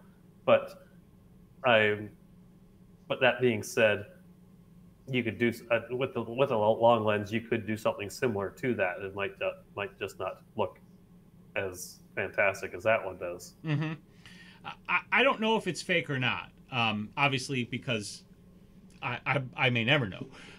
The only issue that I would have is if it is a composite and it's being presented as, I shot this way. Right. We've talked about this before on the show. That's disingenuous. And it's lying to say that you shot it that way if it's a composite. I have no problem at all with compositing that together to make that image. I think it's a great image that way. When I looked at it, the very first thing I thought was, that's a composite. But right. Mark, you're right. With the right image, with the right lens, in the right place, with the stars lining up, as I Love just punned for us, which is a great pun, Milli Vanilli-ish. It is not impossible to take a photo like that. When you are playing with perspective, you can do that kind of thing. You just need and long lenses are perfect for that. They compress everything. Yes. So my only issue would be whether if he's presenting it as, I shot this 100% in camera, straight out of camera in one shot. In one shot, or not. If he is, then I think that's disingenuous and wrong. If he's not saying that, if he's not saying anything at all, that's fine too. Like, I don't think he has to explain it, because why should he, right? Like, he's selling it, people appreciate it. Nothing wrong with that at all. Nothing wrong with that at all. So there's that. All right, so let's see what we've got going on here. Fake, but who cares? It's art. That's basically my opinion of it too, Jeff. I 100% agree with that. Sanjay had a question. I'll answer this real quick. Sorry to ask you a different question. I reached 14,000 subscribers on my channel. My account is showing an earning of approximately $190. Congratulations on both of those things. That's fantastic. Yeah, exactly. Yeah, I sent messages to YouTube, but I am not getting any responses to how to get it. Okay, so number one, sending a message to YouTube is like sending a message into a black hole. You're not going to get a response. I learned that a long time ago. Number two, make sure YouTube has your tax information, because they need that before they will disperse any money to you. And then number two, you need to go in there and ideally, the best way, in my opinion, to get it is to set up a direct deposit with YouTube so that they will just deposit that money directly into your bank account. I think if you don't do that, they will cut and send you a check. But I don't know, because right from the very beginning, I set it up for direct deposit because I was like, I'm not dealing with a check and with the mail. I don't want to deal with that. Yeah, okay. Now, I set it up so long ago, and YouTube has changed so much that I honestly don't remember where you need to go. But it would be in the creator studio, like in your partner area, where you would enter that information and give the bank account information for the transfer. So that's what you need to do. But if you have further questions, Sanjay, I'm not sure if we're connected on Facebook, but if we aren't, feel free to send me a friend request and a message, and we can chat a little bit more. And I'll help you as much as I can with it. But be aware, like, I have zero in with YouTube, so. You don't have peeps? Yeah. I don't have a direct line to anybody at YouTube at all. You barely have a direct line to anybody. Yeah. Now, Vincent, I kind of disagree with what you're saying here. Vincent says it's one thing that a local clothes store uses a free image, but a gigantic magazine to do that is a bit wrong, in my opinion. I disagree. If the image is out there and legally available to be used for free, I don't see why a big company shouldn't, like a gigantic mag, shouldn't be able to use it if they want to. I get what you're saying, that, you know, they should pay for their work and support that work. And generally speaking, I agree. But I don't agree with your sentiment that it's a bit wrong for them to use it. Yeah, I think the thing with me is, sure, if I put it out there for free, and then I found out some big magazine used it, I'd be like kicking myself in the butt, thinking I should have put it on a real stock website where they might have seen it there and actually paid some money for it. Okay, now let's pivot this just a bit before we come back to the chat, because there was, I think it was with Windows. There was a stock image that Microsoft purchased from a microstock site like iStock Photography or whatever it was, and they paid the licensing fee to use it, and it was something like, I think it was under wallpaper backgrounds or something like that, yeah, if I remember right. I think it was under $100, and pardon me, they used it in a very prolific way. It was a wallpaper or ad campaign or something like that. And when the photographer found out, they didn't go after Microsoft, which props to them for that, because I think that would have been a dumb, bad move. But they did say that they were upset that Microsoft paid so little for the image and got so much use out of it. But that's the risk you take when you put it out there and make it accessible for a particular price, be that price free or be that price a microstock price of, you know, $50 or $25 or $75 or something like that. Yeah, absolutely. Yeah. Christopher says, I have no issue with Unsplash. I have a lot of non-commercial work that I don't do anything with. I don't mind putting some of it up in the public domain. And Alexis says, I see both sides, not only because it's your hard work with no pay, but I see it as good for beginners to put their names out there. However, it gives companies the right to take your photos for whatever they need fit. Yeah, exactly. There's a double edge to it. Yeah. Alternatively, like the photos that I think actually have potential to sell, if it was something that I was going to pursue, then I would probably put them on a microstock site. But then perhaps my seconds, which I figure no one's ever going to be interested in them, then I'm not on Unsplash, but potentially if I was, Mm-hmm. they're just images that are sitting here I have no use for and don't think anybody would pay money for, then I could see potentially putting them on a site like that. So it's just a second thing just to get your name out there. But I wouldn't put my best stuff on there. Right, right. Yeah, I wouldn't. I wouldn't either. I was thinking about using Unsplash, but Leroy made a point, and this was a point that I hadn't gotten to yet, but I agree with this. Part of the reason that I wouldn't put my work up on there is because my work has people in it. And if I put my work up there with people in it, and then my work is taken by a company and used in an ad campaign, I can get my ass in trouble. And what Leroy was saying is that's what Zach's problem was, which was the legal liabilities of people that were giving their photographs to Unsplash without proper releases by the individuals in the photos. And I absolutely 100% agree with Zach on that. Yeah, totally. Because any of the micro stock sites, or I guess any of the stock sites where people are paying for it, is if you don't have a signed release. And even if you have a signed release, some of them are even more particular about, like the model release form I have is basically signed by the photographer and the model. But some want a witness. I don't remember which one, but one of the micro sites, when I was doing my little experiment there a little while ago, submitting stuff, they wanted also a witness signed on it, and if it didn't have a witness signature, they wouldn't accept it. So they're definitely more stringent when it comes to that versus like the Unsplash. I'm assuming you can upload any image without, like, with people in it, without a without one of those things. I'm not sure. Me neither. Sorry, I was listening, but I wasn't fully listening because I was trying to type something, so I apologize for that. Vincent had a follow-up comment. He said, my comment has to do with the mag, not the uploader. I would consider the mag cheap to do that. Now, here we're agreeing now, because I understand what you were saying before, Vincent, that the magazine, when you made that comment before, that the magazine using that photo, you said you kind of didn't like that idea. Whereas I was saying that legally they have the right to do that. I don't really see that as a problem. But I 100% agree with you that they're being cheap if they do.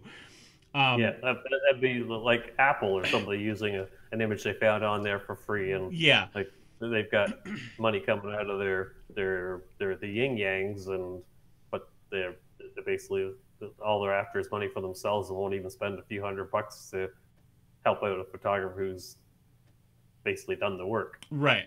And this is an eternal debate. So there's never going to be a conclusive answer, and there never should be, right? Because as Tim said, I think it should be up to the photographer to decide how they want their images to be shared. It's like saying that no one should pose nude. It's up to the individual to decide that. And 100% agree. Yeah, and I 100% agree with that as well. For me, I, like, generally speaking, my opinion on the idea of copyright is copyright should be treated as it was originally intended, and not be perverted into what it has turned into today. Because, like, today, at least in the United States, copyright law is such that it's like the life of the creator plus, is it 80 years right now? Right, so, like, I'm not sure. Let's just say the average lifespan of an individual is 80 years, roughly speaking, in the United States. That's 160 years where the copyright resides with a single individual, and 99 years, I love said. So 90. So it's more like 180 years that the copyright resides with, a single individual or creating organization, Disney, and in a lot of ways that can stifle the impulse to create and the drive to create new and better work, right? Because if you are just milking the same thing, and I'm not suggesting that people, that like people here who are saying, you shouldn't share your images, you should protect your copyright, that you're milking your work and not creating new work. But, like, generally speaking, having something as an asset that you can continue to control and use for your life plus another entire lifespan plus, generally speaking, has a negative impact or a negative effect on the impulse to create new, better work. The flip side of that, and the other thing that I think is important, is the fertility of the public domain, and not allowing things to go into the public domain for 2 lifetimes is too long, in my opinion, because the public domain is a bed of ideas that allows people to take and transform and create new and better and different things on that, and that needs to be there for a fertile, creative, community, for lack of a better word. So that's kind of my general feeling on that. But as far as like Unsplash goes, the legality issue as far as releases, absolutely 100%. That is something that I think Unsplash should be handling. And if they're not, I think even though the liability rests with the photographer as the person allowing the image to be used in that way, I believe Unsplash as a facilitator ought to be proactive. Yeah, proactive and be handling that better. And I wouldn't be surprised after all of this hubbub that they do something about that. But I don't know, because I'm not talking with Unsplash, so I have no idea what they're doing. Steve says, I say if you want to donate, then by all means do so if it makes you feel good. Minisla says, personally, I would not do it. Not sure about the freedom to use your work. And Vanessa concurs with that. Vincent says that moon photo is pure fake. And Christopher, I love what you said here. Christopher says that image, my chat just jumped again. That image is 100% real, but it is not a real photo, 100% composite.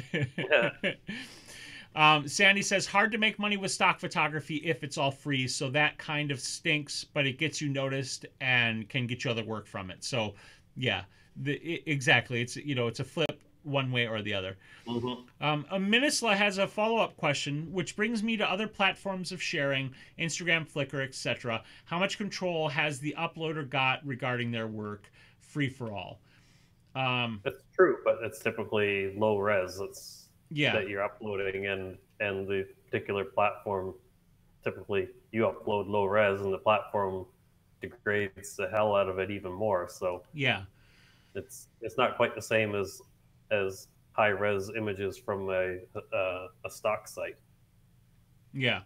But it is definitely a legitimate point, because you can easily screen grab an image that someone's taken there and mm-hmm. keep it. Whether you can actually do anything other than resharing it, it's a different story. Right. And like legally on social media, you retain the copyright. Just generally speaking, each social media has its own terms of service. You should read those if you want to know. None of us read those, so none of us actually know. Okay, let's just face facts.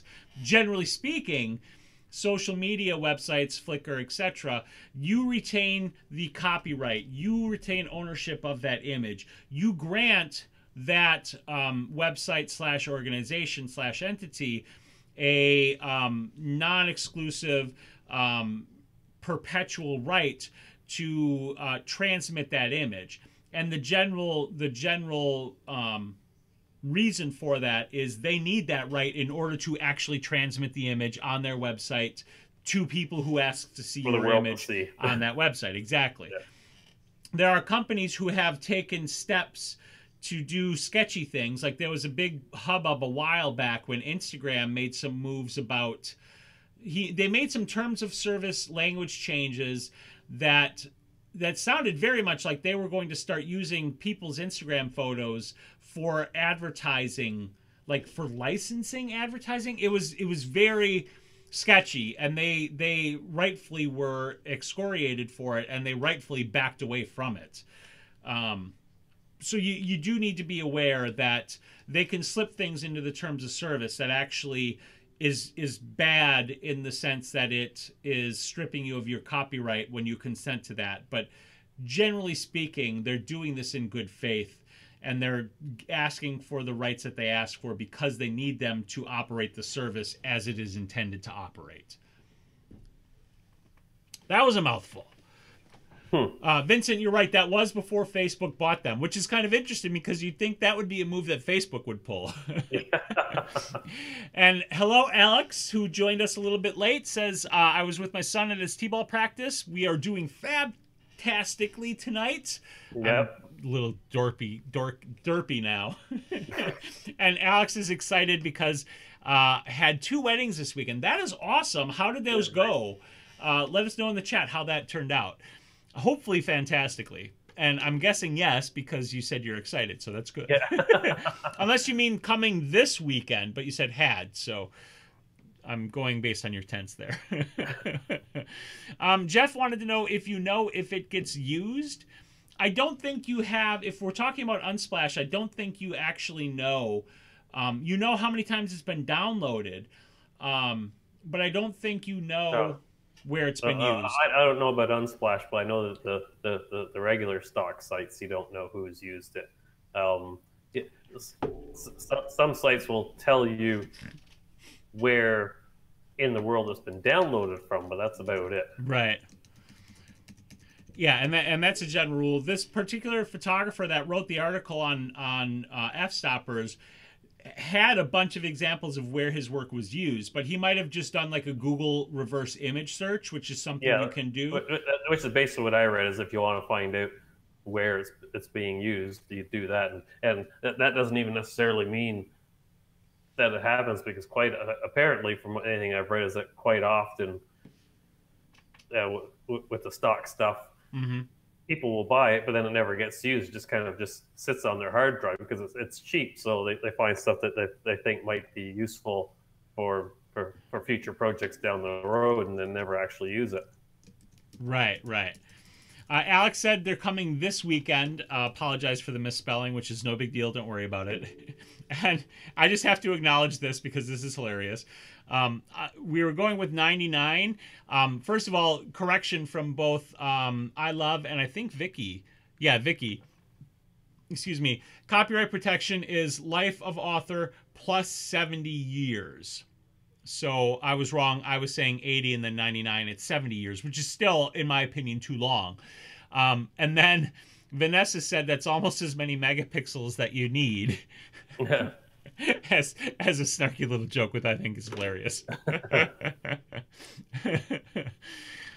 So Steve says Digimark will let you know if you buy the service to tag the photos digitally. I found I remember when Digimark launched, and I don't know what has changed, but if I recall correctly, there was for every Digimark, there is the anti-Digimark, which means like Digimark is a way to tag your photos digitally, and then you can search for that tag across the internet and find if your image has been stolen. And my understanding is there are tools that allow you to strip those watermarks if you are savvy enough to know about the tools and find them. So for every anti-theft, anti-whatever tool device service, there is an anti to that. There's always a way around them. Exactly. Yeah. Basically, if you put it on the internet, it is able to be stolen no matter how much you try to protect and avoid that. It can be done. It can be done no matter what. I keep playing with my knife. Don't cut yourself. I'm not threatening. Yeah, I haven't cut myself yet, so that's good. The night's still young. I don't know if Tony N and the cheese is in this realm or if he sold the image direct. I'm not sure. I think you're talking about Tony Northrup, I think, and Chelsea, I assume. And the cheese. I think through stock. Oh, I see. Stock photography. Okay, I get it. Yeah. I don't know much about what they do with their photography, but I do remember just very briefly being aware that they do a lot of stock photography stuff. Steve said that you can also register your photos one at a time or a batch with the government, which gives you legal standing against theft. This is very true. they are actually going to be updating the copyright process, and it's supposed to be designed to streamline bulk registering for photographers. I don't know the details, but I know that's something that's happening. So that's something that's worth knowing and doing, although I don't register my images for copyright. I'm admitting it. Well, I think that's, I don't know if you can do that in Canada or not, but that just seems like a lot of work / trouble, though. Yeah, yeah. I mean,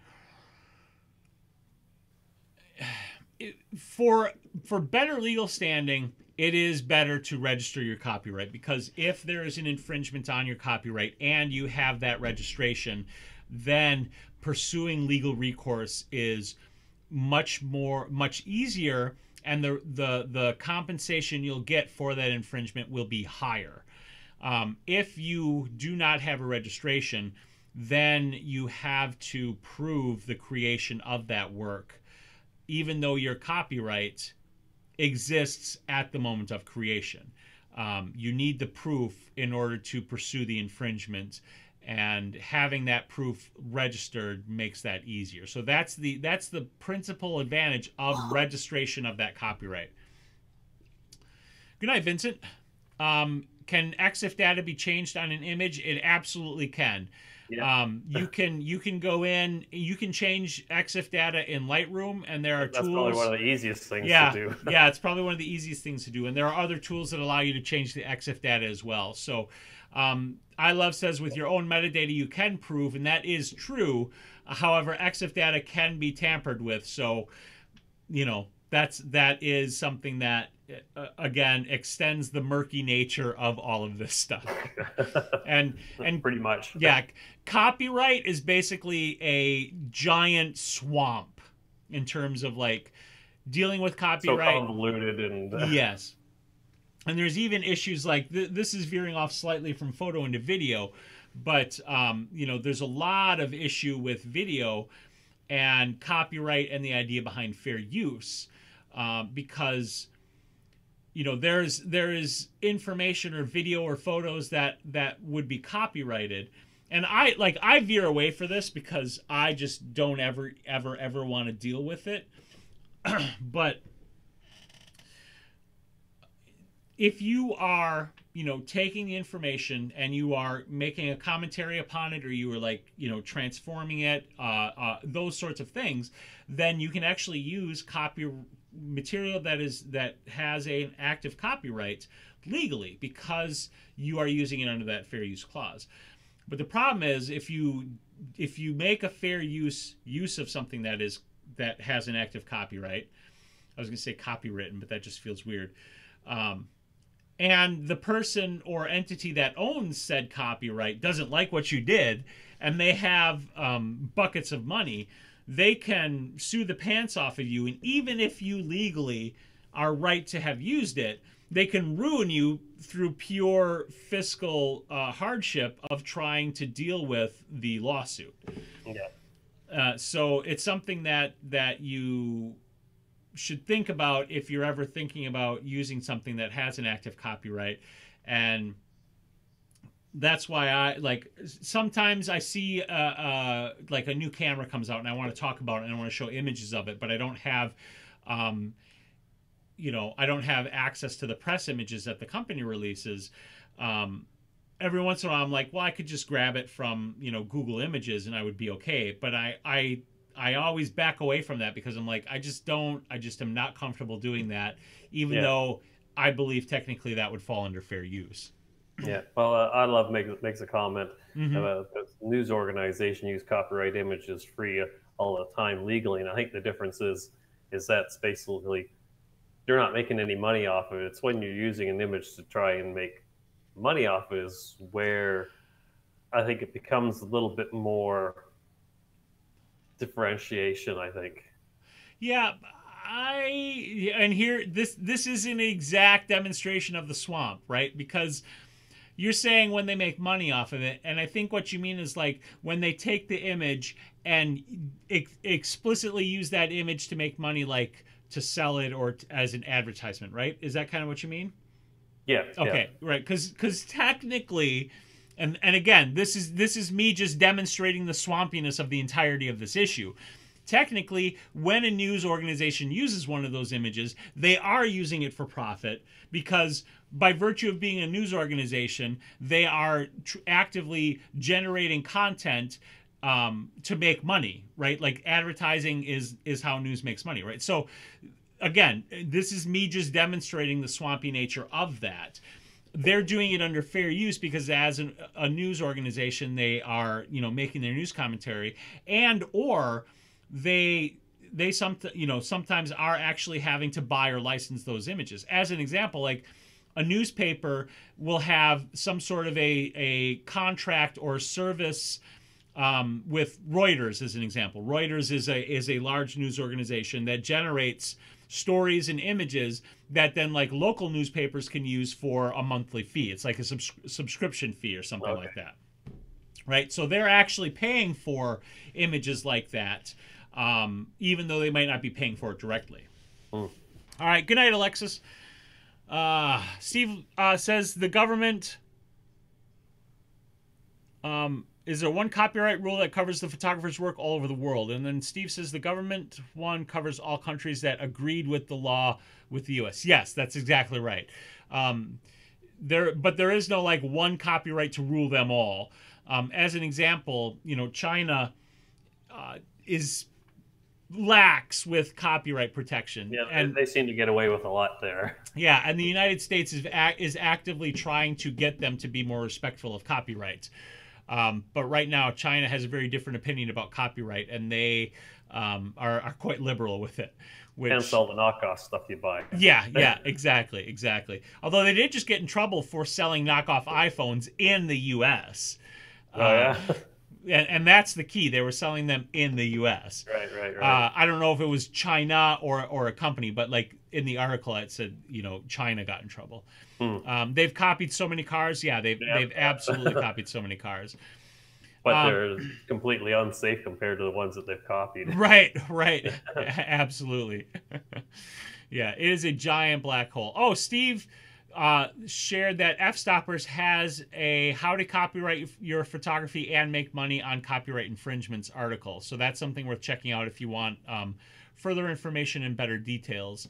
And Vicky said Don Komarechka, great photographer, by the way, Don is, from Canada, said he only copyrights his photos in the United States because because it is in the United States that his images are being stolen. That's a dubious that's funny claim to fame, I suppose, or whatever you want to call it. Yeah. As Canadians, we're too polite to steal. You Canadians and your politeness. Yeah. Oh, goodness. All right. I did want to give one last update. I kind of, sort of, in a roundabout way gave this update, but I wanted to talk a little bit about the new studio that I'm going to be moving into. And I'm going to give a proper studio tour, but I'm quite excited because we're moving into the house 8 days from now. Starting on the 16th, we'll be moving in. And it's not like a full-on... I mean, we're moving the major stuff, but because we have both houses and we don't have to be out by a particular date, we're also sort of taking our time. But anyway, I'm going to be in the new studio soon, and I'm very, very excited about that because, the stream quality should be generally better because I'll be able to offload streaming onto that streaming computer, which would be great.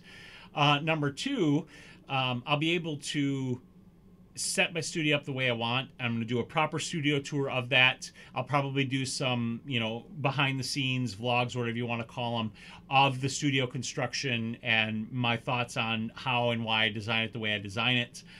All of those things are going to be coming, which I'm very excited about. Once I'm settled in there, the live shoots are going to start back up again. I'm very excited about that because I've been really missing that. And wanting to get back to doing some live shoots.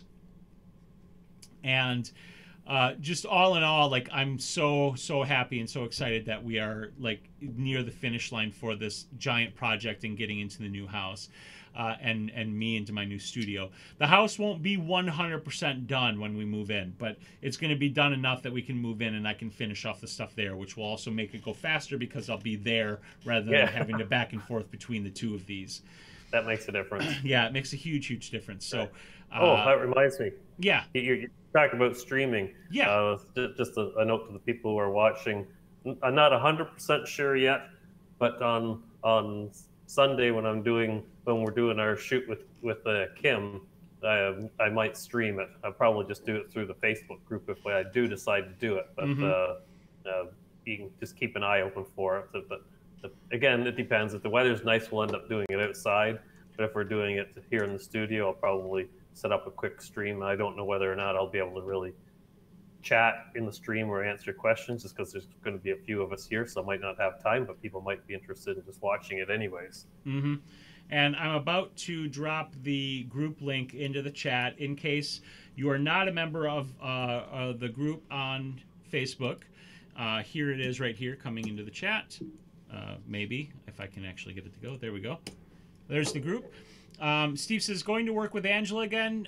Yes, I am definitely going to be working with Angela again. I cannot wait to work with Angela again. In fact, I'm going to be working with Angela soon because Angela, our friend, you guys know Kim. You've seen her in some of the live shoots too. My friend and fellow photographer Kim. We're going to Broken Link. Oh, it's too short. No, it worked for me. No, it didn't work for me. How does that not work? That's whack. Lucky. Okay, let me just get the link. That's so the link.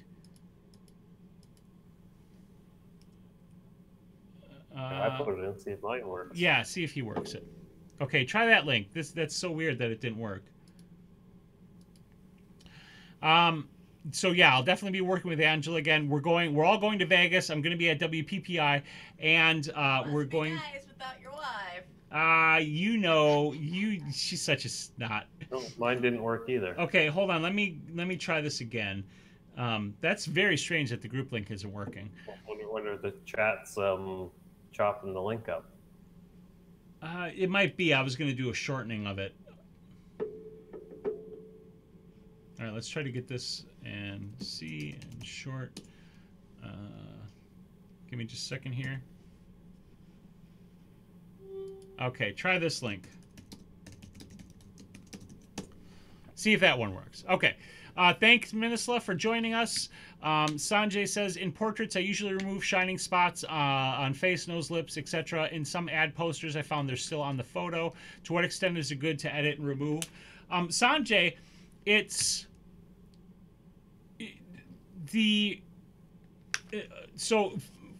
okay. I'm assuming he's talking about a specular highlight. Yeah, he's talking about specular highlights, and it's perfectly okay to remove it entirely. The thing is, A, you want the image to look realistic, and so be careful in the removal. And B, make sure it's something that, if these are images that you're taking for advertising purposes of a model, then I'm assuming you have the releases, the model knows what's happening with these.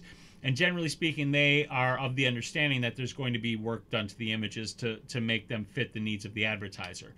As long as all that stuff is okay, there's nothing wrong with it. Again, just make sure it looks realistic, because generally speaking, naturally, when light shines on you, you get those highlights. And you don't want things to be too shiny or reflective, but you don't want to remove those highlights entirely, because that actually changes how the image looks, because you're changing the way the lighting looks on the image. So just be careful with that. Alrighty. Yeah, Angela's really, really cool to work with. We're going to be in Vegas shooting. That's going to be awesome. But I think that's about it. That's about a wrap for this week, gang. Yeah, we're at the 9 o'clock mark, so. Yeah, Mark and I were chatting about this a little bit before the show. We did this free-for-all.